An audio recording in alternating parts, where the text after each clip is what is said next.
Hey guys, welcome back to the channel. I'm just going to go straight into this video because I've got a lot of things to say about this particular game. Breath of the Wild. What can really be said about Breath of the Wild that's not already been said?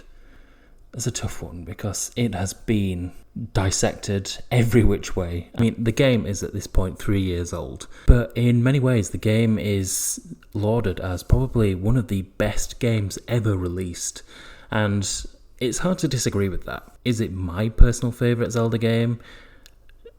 Those of you who've actually watched my previous video would know that that's not true. My favourite still is Ocarina of Time.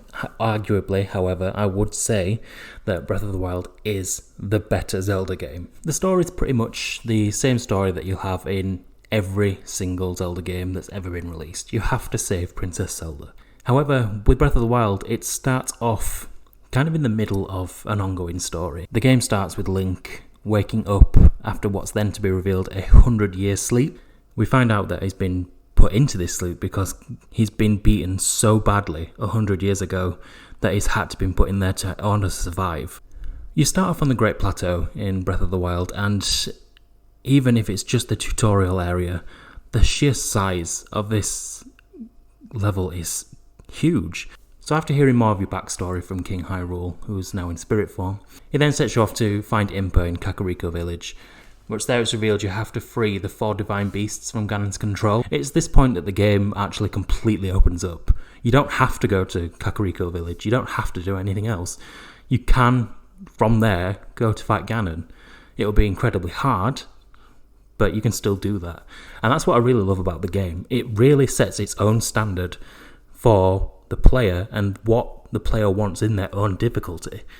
But if you do decide to actually go to Kakariko Village, where the game actually is pushing you to go, you then meet Impa, and then she will tell you to recover your memories, which are also classed as collectibles in this game. But that's really how the story is told in Breath of the Wild. It's completely up to you whether you want to find something more, find anything more of the deeper lore.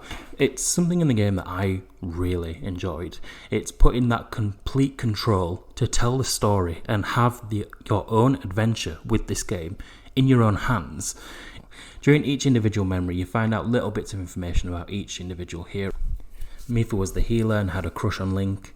Urbosa knew Zelda's mother. Revali was the cocky one and wasn't too fond of Link.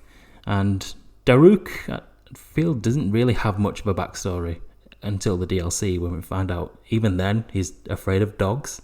Like, okay. The best thing about the memories is that Zelda is given actual character development this time around. Like Skyward Sword, it was the origin story. Yes, her character was fantastic, and the chemistry that her and Link had in that game was great. However, I think Breath of the Wild did her character better. It showed Zelda at her weakest. She didn't have control of her powers. She didn't know what she had to do to use it.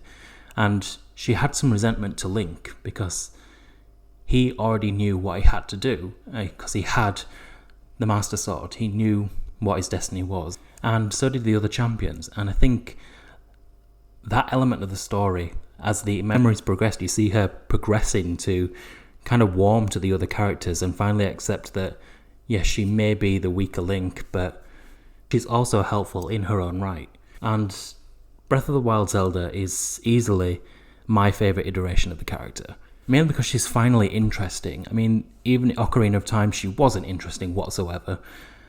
Twilight Princess, she was basically a non-character. The DS games kind of gave her some character, especially in Spirit Tracks, because she helped play as Link and Zelda. But I don't really class them as mainline games. I will say, as I'm trying to avoid spoilers, I won't go into too much detail in regards to the ending of the game, but for me, I expected more. It doesn't really end on a flat note for me. However, the final, in quotes, boss battle is not really an on-the-rails shooter, but kind of feels that way. I know a lot of people had the problems with the ending, but overall, it's still a great experience, and I think a really good story. To me, I think that Breath of the Wild is probably the best looking Zelda game that we've ever had so far. Twilight Princess is a close second for me, because I do also enjoy the more realistic approach. However, the character models in Twilight Princess are really strange looking.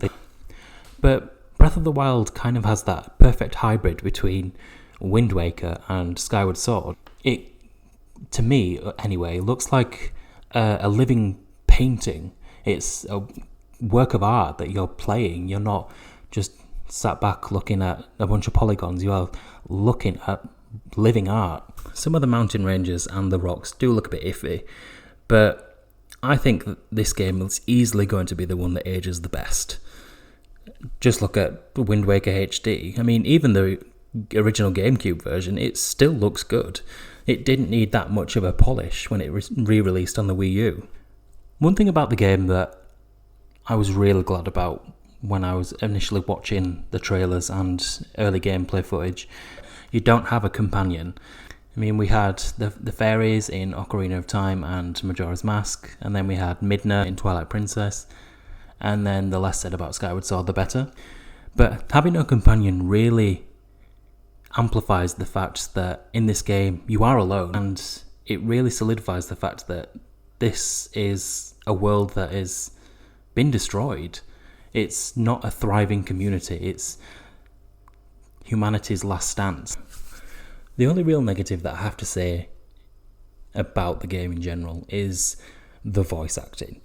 It's the first Zelda game that has some voice acting, and it's done well-ish. The voice actresses that played Zelda and Mipha, it's like they can't settle on an accent that they're trying to portray, so they slip into different accents every now and then. And the actor that played King Bosforama's Hyrule, he is terrible.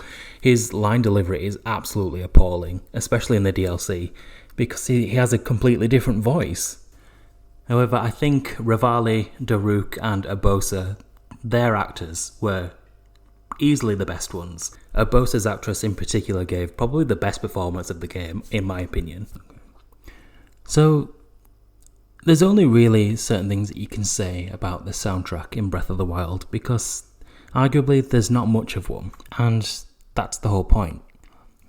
It sets the tone that this is a completely abandoned place. You barely hear the piano strokes as you're running around Hyrule. The only time you really hear any real music is when you're faced with an enemy. Easily for me, the best soundtrack is the Guardian soundtrack. It really instills some kind of fear into the player. I mean, initially at first, because you don't know how you're supposed to fight Guardians. It's not really made clear how you're supposed to fight anything in the game. However, to give the credit that it deserves, the Hyrule Castle theme is really well executed. It's difficult to talk about Breath of the Wild without bringing up probably everyone's least favourite aspect of the game itself, breakable weapons. Now, I have mixed feelings about this. Do I think that some of the weapons break far too easily? Yes. And particularly at the beginning of the game, where it feels like you get 2 hits per item and it just breaks immediately. It seems to be a system that really punishes you at the beginning of the game, but becomes just a mild annoyance at the end, because you know where you need to go to replace these weapons. I wish there would be some way that you could turn that off, but it's just part of the game, and it's just something that you have to live with at the end of the day. The weapon breakages also seems to come at the worst time imaginable.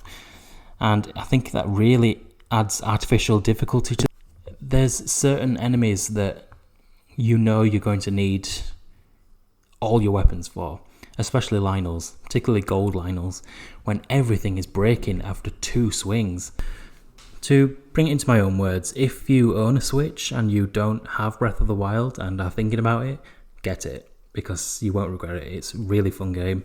I purposely didn't speak about the DLC much, because I think that's not fair. I mean, I like I said, I purposely avoided the spoilers. If you want, you don't have to get the DLC, because it's not a continuation on the main story. It's more of a prequel and an addition to the... But it is a game I would really highly recommend. It's easily in my top 5. But just to reiterate what I said at the beginning of the video, this is easily the best Zelda that's ever been released. It's still not my personal favourite Zelda. That crown still is held by Ocarina of Time, but that is purely because I have nostalgia factor for that game, and I don't think that game will ever be replaced as number 1, in my opinion anyway. For me, not for anyone else. But just like in my previous review of Xenoblade Chronicles 2, I'm not really going to give this game a score out of 10. I don't believe in that. It's not really helpful whatsoever to a consumer. All I can do is tell you my personal opinions of the game, and would I think that people would enjoy it? Then absolutely. A lot of people agree. Look on Metacritic, I believe it's got 97 at the moment. It's very highly regarded and it's won a ton of awards. I can't really recommend it any more than that. Okay guys, I'm going to finish the review here. I don't want this video to go on for too long, but I just want to say thank you for watching, and thank you for watching all my videos. If you haven't seen my previous video on Xenoblade Chronicles 2, the link will be in the description down below. I also have a video on Animal Crossing New Horizons. If you please like the video and subscribe and leave a comment. All feedback is welcome, including negative. That's how I grow my channel. But till next time, bye.